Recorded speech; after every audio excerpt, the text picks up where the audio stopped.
En este vídeo os voy a dar unos consejos básicos para cómo lavar la ropa en la lavadora y que no se destiña, ni se estropee y salga bien. Consejo número 1 será separar la ropa por colores. Es recomendable separar la ropa por colores antes de lavarla para evitar manchas producidas por ropa desteñida. Para ello separaremos la ropa en ropa blanca o tonos pasteles y ropa de color. Algunas personas también hacen una tercera separación entre ropa de color y ropa de colores oscuros.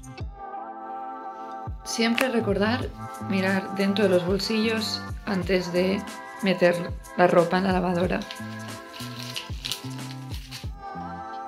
El siguiente consejo es no sobrecargar la lavadora.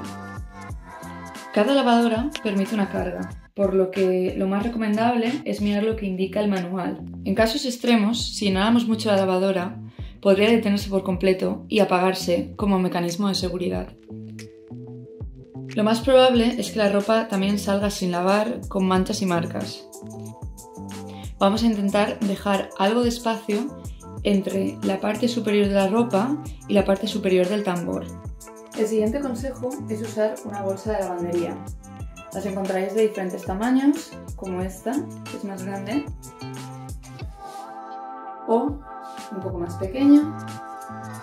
Y las usaremos para prendas pequeñas como ropa interior o prendas que sean más frágiles, para así evitar posibles daños o desgarros.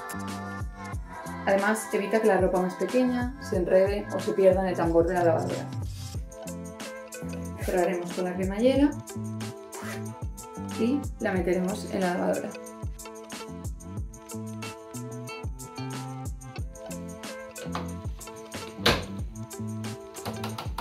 Y hasta aquí algunos de los trucos que utilizamos para lavar bien la ropa en la lavadora.